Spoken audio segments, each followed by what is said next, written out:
सुप्रभात प्यारे बच्चों। आज हम पाठ 3 बहुत बड़ा धनवान पढ़ेंगे। इस पाठ के अंदर हमें ये बताया गया है कि सबसे बड़ा धनवान कौन होता है। जिसके हाथ पैर आँख सब अंग स्वस्थ होते हैं वही सबसे बड़ा धनवान होता है।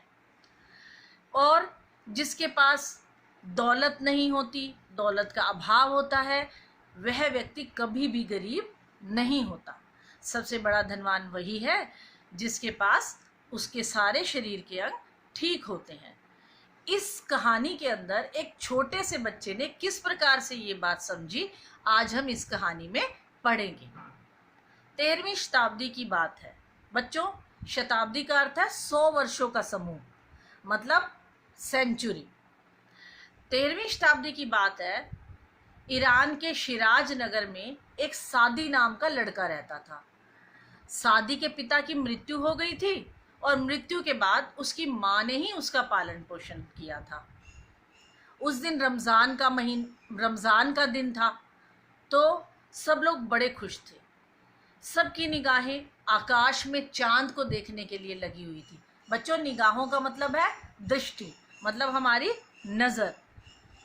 सब ने देखा चांद निकल आया है, लोग बहुत खुश हुए। सादी भी बड़ा खुश हुआ। उसने माँ को बोला, माँ ईद का चांद निकल आया है, कल ईद होगी, तुम मुझे नए कपड़े लेकर देना। माँ ने कहा, हाँ मैं तुम्हें नए कपड़े लेकर दूंगी। माँ ने उसे नए कपड़े लेकर दिए, लेकिन जूतों के लिए तो माँ के पास पैसे ही नहीं थे। तब सादी ने कहा, माँ कोई बात नहीं, मैं पुराने जूते ही पहन लूँगा, पता नहीं ईश्वर ने हमें इतना गरीब क्यों बनाया है। तब सादी अपने नए कपड़े पहनकर और मेले में चला गया। इसके बाद जब वो रात को सोया तो उसे सपना आया और उसने सपने में देखा कि एक फरिश्ता आया है। फरिश्ता का अर्थ होता है बच्चों देवदूत, जिसे भगवान भेजते हैं। तब वो फरिश्ता उसे एक आलीशान मकान में ले गया। आलीशान का मतलब होता है बहुत बड़ा और सुंदर घर। उस महल में जाकर जब वो उस महल में गए तो पहले कमरे में जब वो गए तो उन्हें रोने की आवाज़ आई।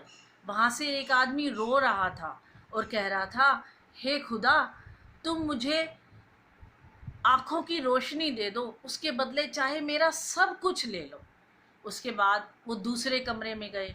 जब वो वहाँ गए तो एक और आदमी रो रहा था। वो कह रहा था कि हे ईश्वर, तुमने मुझे चलने की ताकत नहीं दी है, तो मेरे ये इतनी धन दौलत किस काम की है। तब वो तीसरे कमरे में गए। वहाँ पर जब वो गए तो उन्होंने देखा कि एक और आदमी रो रहा है। उसने कहा, हे ईश्वर, तुम मुझे चलने की ताकत अदा करो। इस प्रकार से वो सब बड़े ही दुखी और परेशान थे। सादी उनको देखकर बड़ा परेशान हुआ। उसने कहा, हे ईश्वर, तुमने मुझे इतना कुछ दिया है, आँख नाक कान सब कुछ दिया है, मैं तो बिला वजह ही तुमसे शिकायत कर रहा था। बिला वजह का अर्थ होता है बच्चों बिना कारण के। तो सादी को ये सब समझ आ गई कि धन दौलत होने से कोई फ़ायदा नहीं है जब तक कि हमारे शरीर के अंग, हमारी आँख नाक कान ठीक ना हो।